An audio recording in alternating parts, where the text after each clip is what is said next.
Namaskar and welcome to Sansad Television. I am Vishal Dahiya and you're watching our show Perspective, where we bring you detailed analysis of key national and international issues. Today we're going to talk about the presidential election 2022. Now, the election to appoint the 15th President of India will take place on 18th of July. Battle lines are drawn clearly between the government and the opposition, with both sides fielding their candidates for the top post in the nation. While Droupadi Murmu filed her nomination as NDA government's nominee on 25th of June in the presence of Prime Minister Narendra Modi and top BJP leaders, including several chief ministers, opposition's candidate Yashwant Sinha also filed his nomination on 27th of June. The President of India is elected by an electoral college consisting of MPs of both houses of parliament and MLAs of the states and Delhi and Puducherry. Nominated members of Rajya Sabha, Lok Sabha and the Assemblies and members of state legislative councils are not part of this electoral college. In today's episode, we'll discuss and analyze all aspects of the forthcoming presidential election, why it is important and what does it signify. And for more on this, we're joined by a distinguished panel of experts. Let me first introduce them to you, beginning with two senior journalists who are joining us here in the studio, Mr. Sanjay Singh and Mr. Pradeep Kaushal. Welcome both of you, sir, to Sansad Television. We're also joined by Professor A.K. Verma, Director of the Center for Study of Society and Politics in Kanpur, is joining us. Welcome to you as well, Professor Verma. Let me begin with you, Mr. Kaushal, and let's start by understanding first, trying to, make sense of the importance or significance of this constitutional post, the highest post in India, that is the President of India. Well, as you have put it rightly, that this is the topmost post, and the Chief of Armed Forces, he is the sovereign of the country and repository of wisdom, statesman president, as the concept has been propounded. So this is significant because for the first time we are going to have, though the election is yet to happen, but it's clear who is going to win. So for the first time in the country, we'll have a tribal president, also a woman, non-controversial, very graceful, very dignified. So that's how we are going to see the change in the Rashtrapati Bhavan. And on the other side is Mr. Yashwant Sinha. He's a very senior politician, former union minister, and basically a career bureaucrat who has held very high position. So senior political leader, formerly a member of the BJP also. So he is the principal opponent. Okay, yeah. We'll look at the two candidates as well in detail and also try and understand the strategy behind both camps also. But Mr. Sanjay Singh, when we're talking about the post of president, and as Mr. Kaushal, referred to this being this position being the custodian of various aspects of Indian democracy, Indian constitution as well, how would you look at the importance of the post of president in the Indian democratic setup? See, president is head of state, and as such, the post by itself carries a great deal of dignity, also responsibility. He is also chief of armed forces. He is custodian of Indian constitution. Political parties, he though is part of a political system. Generally, you have had APJ Abdul Kalam, who was not a political leader, but political parties actually nominate a presidential candidate, and therefore certain political inclination is often attached to a presidential candidate. The president is bipartisan, he is head of state, and therefore the responsibility on president is of great importance. There are situations, particularly when you had hung parliament, you had coalition governments, and then president role in inviting a leader of a particular party to lead the government, and what coalition, what permutation combination could be there, then that becomes very important. It is on the wisdom of the president. He, of course, takes aid and advice from legal experts. Then you have a whole lot of people going to the president to make representations. It is on the wisdom of president. He also has the power to kind of, when somebody is given a capital punishment or something, he also is the one who goes into it. You go for mercy petition to the president. The Prime Minister often briefs President about internal situations, about external relations. The president also goes on various in diplomatic setup. President has a great role to play. Besides Prime Minister going to various countries to attend big meetings, Okay. The President as head of state represents the country. So therefore, nobody can undermine post of President. Yes, there have been situations when President perhaps did not act as he should have acted. That debate goes on. But I was amazed when some people wrote words like rubber stamp. The perennial critics of Modi government I'm referring to, when Droupadi Murmu was nominated. That is very, very sad. I think nobody should, particularly in context of Droupadi Tweeted by Murmu. the Congress now, Okay. but they Should first actually- tweeted. Indeed, you know, that is an aspect which cannot point out, because historically, if you look at the tenure of the 14 presidents, and historically there have been several occasions when the president has differed with the government of the day, has made his displeasure known as well on various occasions, and that has happened when not only one but the other party has also been in power. So we'll come at those aspects as well. But Professor Verma, this way, when we are talking about the importance of the position of the President of India in Indian democracy, and then President also is the head of the Parliament, which is the highest democratic institution in the country. Yes, even if you go back to the Constituent Assembly debate, Nehru is on record having said that the Constituent Assembly doesn't intend to make the president a figurehead. And secondly, there are provisions written down in the Constitution which expressly give very sweeping powers to the President of India.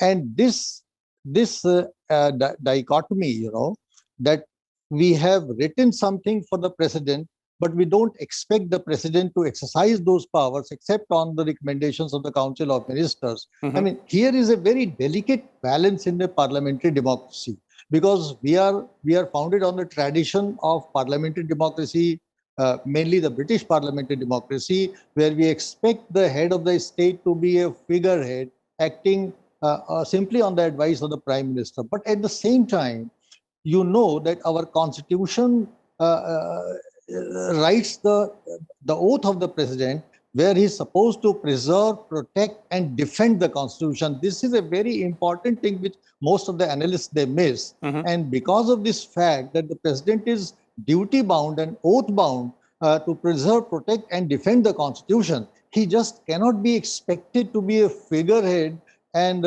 just do nothing. If you remember, Venkataraman having returned the bill which tried to raise the pension of parliamentarians just after 1 year. So, and there are instances of, if you go back to the President Rajendra Prasad, he is on record having said that on the Hindu Code bill, I will examine the bill on its merits. Then you have the Gyani Jail Singh, who sat on the Indian postal bill. So there are examples that if you have an asserting president in the country, then anything could happen, because then if the president go by the what is written down in the constitution, then certainly there will be a political crisis, because we don't expect the president to go against that. Of course, after 42nd amendment, there is a rider on the president now that he can return the bill for the reconsideration of the Council of Ministers once. But once the bill has been reconsidered by the Council of Ministers and it has been returned by the Parliament or the Council of Ministers,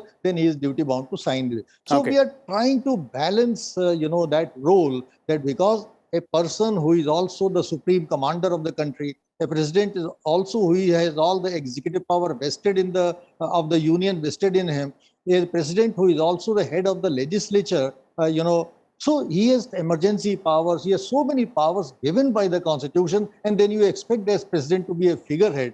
There, the role and personality of the president becomes a very key and important point, so far as the position of the president of India in the entire constitutional framework is concerned. Indeed, and there are various checks and balances, as all of you are pointing out, built within the constitution to ensure that the entire system functions smoothly. Let's now come to the two candidates in the ongoing presidential election now for the 15th president of India. And Sanjay ji, Mr. Kaushal pointed out about the NDA nominee Droupadi Murmu as well. The opposition has fielded Yashwant Sinha. Yashwant Sinha happens to be a former BJP member as well, though now he is against the party. He's been a part of the opposition camp for quite some time. How do you assess this, this fight? Battle lines are clearly drawn. Numbers are almost known to everyone unless there is a surprise. See, Droupadi Murmu is obvious winner in this election. The question is, how much is going to be victory or defeat margin for Droupadi Murmu and defeat margin for Yashwant Sinha? You see, Yashwant Sinha is from Jharkhand. Droupadi Murmu is a Santhal from Orissa. JMM did not participate today in filing of nomination for Yashwant Sinha. JMM is constituent of UPA, Congress ally in Jharkhand. JMM is leading the government. Congress is in coalition with the JMM. JMM had initially supported the idea of Yashwant Sinha, but now has actually backed out. They cannot afford. And when Droupadi Murmu was governor of Jharkhand, Droupadi Murmu had excellent relation with Hemant Soren in the sense functioning of the government. She is a candidate where my understanding is so many MPs of these political parties, particularly who are from lower section of society, from backward areas, the tribals, they are going to vote for Droupadi Murmu than Yashwant Sinha. Look at candidature of Yashwant Sinha. Yashwant Sinha, a career bureaucrat, whose politics has been anti-Congress. His all politics has been anti-Congress, and he has gone to places where he has only got good post, be it a post in organization, be it a post in legislature, be it a post in the government. And when that post was not forthcoming in Modi government, he went somewhere else. People are there to make a judgment. His son tweet is there in public domain. People make their own perception and judgment about that. But Yashwant Sinha, being an opposition candidate and being custodian of constitution, just because he is a vitriolic anti-Modi person, he has turned into, by 2014 he was pro-Modi. Okay. Post 2014, for obvious reasons, he turned against Modi, and since then he has been a vocal critique of all policies of Modi government. Also the policies which perhaps one time he initiated. The Congress, I don't know how Congress, that is up to Congress's wisdom. Okay. But Yashwant Sinha's first statement, which ironically was released by CPIM, I saw on CPIM Twitter handle, and other parties perhaps had also released. If you go through his statement, his first statement, it looks as though he says that he is going to be custodian of constitution, etc., etc. He is actually saying that he is going to be not an alternate power center, but he is going to be issuing diktats to the government, and in some cases go for direct action, in the sense that is a worrying sign, of course. Okay. You may be fighting for anything. Rahul Gandhi today says that this is fight of two ideologies. One ideology of that he says RSS and whatever, and one ideology of opposition parties. I don't think opposition parties he has support. Mamata Banerjee called 22 parties. Now there are 13 parties only. And even in 13 parties, look at the numbers that are stacked for Yashwant Sinha. It's going to be I think Droupadi Murmu is a great candidate in the sense she is a self-made person. She fought great deal of adversity, personal, societal, social, economic, and she pursued with great deal of vigor. She studied, went into teaching, from there on came in public life, non-controversial, a person who is held in high esteem wherever, whatever post she held. The first pictures which came after Droupadi Murmu was nominated was sweeping. She was sweeping at a temple where she, post-governor retirement, she went to her village and she actually used to clean the temple premises every day. And thereafter she came to Delhi. So two candidates, I think the comparison is a scale of, people would make their own judgments on scale of 0 to 10. Okay, okay. Mr. Kaushal, your views there on these two candidates, because they also signify the combined strength of both sides, government on one hand and its allies, and the opposition on the other. The candidate's choice also signify the way both sides might be looking at months or years ahead of their own political agenda or activity. Yes, in the way Droupadi Murmu has been selected, the BJP is clearly, this is a political office, let's face it. And the choice is also symbolic. You want to, as a political formation, the NDA obviously wants to send out a signal to its supporters and even potential supporters for that matter, that they are propping up a tribal candidate. For the first time, a tribal is poised to become the president of India. That's a conscious message which the BJP has sought to send across to the country. Now, through this, the BJP is trying to expand its social base. It's because of this that she has been immediately and very promptly supported by the Biju Janata Dal. The Chief Minister has welcomed her nomination.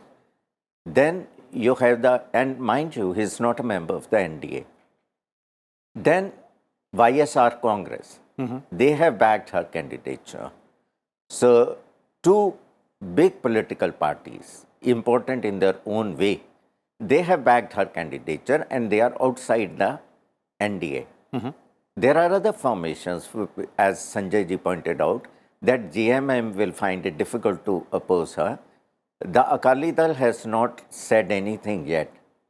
Obviously, they are not on the same side as the Congress, so they may also support her.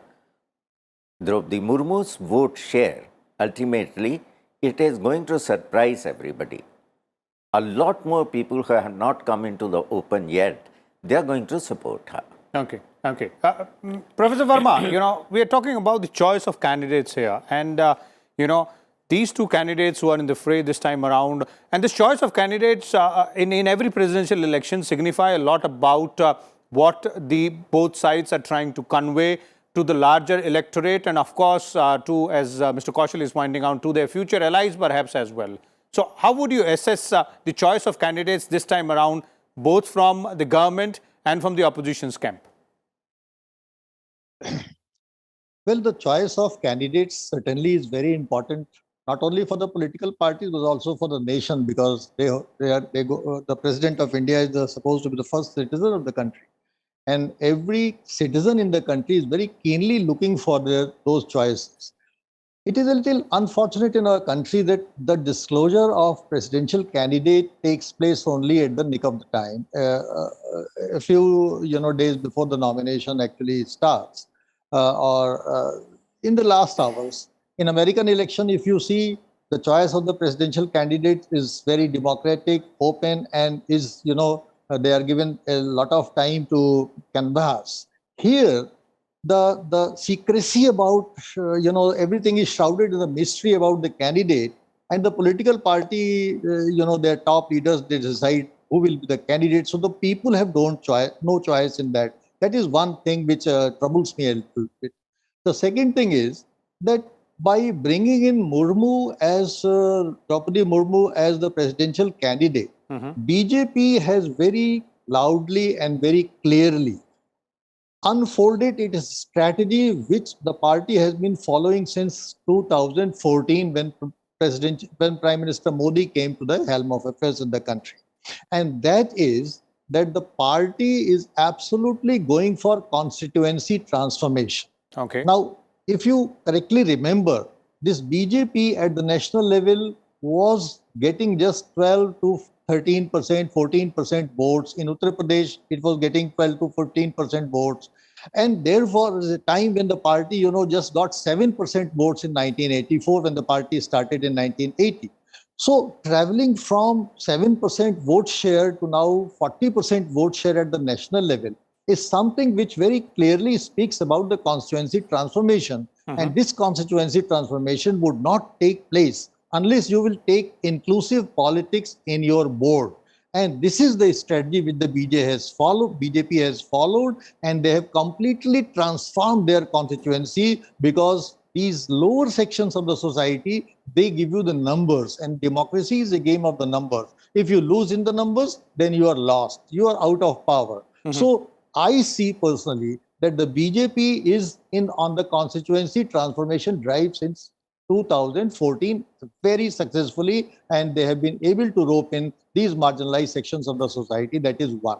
Okay. The second thing about the opposition candidate, is always a losing proposition. I don't remember opposition candidate having won except one Vivigiri case when Indira Gandhi, gave a call for conscience voting, and that was a unique election in the country. But except that, I don't see any opposition candidate getting into the president's chair. So the people know very sure, and that's why it's a foregone conclusion that Droupadi Murmu, of course, as my journalist friends were telling, Yashwant Sinha is a great leader in his own rights. But to be a presidential candidate of the opposition deprives him of the chair of presidency that he also knows very well, and we also know very well. Okay. So, so far as the choice of candidates is concerned, it's for the BJP, it's a strategic choice, and it is that strategic choice is that it is certainly going to transfer not only its vote share all over the country, but also play an inclusive politics. It's indicative. Ram Nath Kovind was from the SC community. Now we have a president who is from the ST community. So unless when Lincoln said democracy is government of the people, what he meant by of the people meant that in the positions of power, in the national institutions, in the political institution, in the representative institution, every segment of the society should feel its presence. And that's why the BJP is doing that. It is bringing in all those sections to the top position so that they can feel satisfied, they can feel their presence in the political system. Okay. Sanjay ji, quick concluding comment from you on this aspect where Professor Verma is left in terms of the impact of, presidential elections in the forthcoming months and years ahead, and also the way it signifies, the kind of political strategy which both camps, wishes to deploy, be it the government or the opposition as well. And that becomes clear from the choice of their candidates, because that decides who is going to stand with them. Vishal, if a presidential election is about votes, a political party ruling or in the opposition is going to garner, then I wonder how much Muslim vote BJP got when it fielded APJ Abdul Kalam as president. How much vote BJP actually could garner when it fielded Ramnath Kovind as presidential candidate. BJP had already made very substantive dent in Dalit social constituency before Ramnath Kovind was made a president. We have no kind of empirical evidence as such. We may debate on this particular aspect. Beyond symbolism, you have to deliver on the ground. People should connect with you because of your delivery. Also, the kind of representatives that is very important. Message goes through the kind of representative. The message goes, the symbolism is there. But president office is not open to people. Yes, there is great deal of happiness among the Dalit community, tribal community all across the country, that Droupadi Murmu has been elected a candidate. Look at a reverse situation. What vote Yashwant Sinha is going to catch for opposition parties? He is a caste from Jharkhand. Look at a situation, the way opposition thought. Opposition, before you asked this question, prior to that you asked as to how political situations shape up. Presidential election for the opposition was for 2024, whereby KCR, in fact, first announced that presidential election is going to be litmus test for 2024. And he was the one who had taken the initiative to kind of cobble together all the opposition parties and be the natural leader, because Congress was nowhere in the picture. Mamata Banerjee stole the thunder. See, you unilaterally wrote a letter to 22 opposition leaders and proposing Sharad Pawar's name. Sharad Pawar knows that this is out and out a losing proposition. He declined. Then you had Gopal Gandhi. He declined. Farooq Abdullah declined prior to Gopal Gandhi. And Yashwant Sinha is choice number 4. This is a situation whereby it speaks volume about the candidate. You are not choice number one of the opposition. Congress, for the first time in history of India, is nowhere in presidential election. No political party actually even consulted Congress. Rahul Gandhi was there because opposition, Mallikarjun Kharge and Jairam Ramesh, otherwise till this morning report says were going to be present. Rahul Gandhi made a surprise entry out there. Good for Congress party that Rahul Gandhi is taking some steps and some responsibility out there. Okay. But actual presidential election, we should try and look beyond. Of course, political parties involve bit of politics in that. But Droupadi Murmu choice, yes, of course, she is a tribal candidate. BJP has breached into geographical and social constituencies across India. But beyond that, there is certain other perspective attached to that. Indeed, indeed. There are a lot of aspects there which all of you have brought out, not only in terms of symbolism, but also in terms of what it means and what it signifies. Thank you so much, Sanjay Singh ji, Mr. Pradeep as well, and Professor Verma for sharing your views and insight. As our experts were pointing out, not only about the significance and importance of the post of President of India, but also the process of election, the way candidates are chosen, and what the choice of both the camps signify vis-a-vis their future politics, and also the kind of message they want to send across to the electorate as well as the allies and the general people of the country. We'll come back again tomorrow with a different topic. Till then, keep watching Sansad Television. Thank you.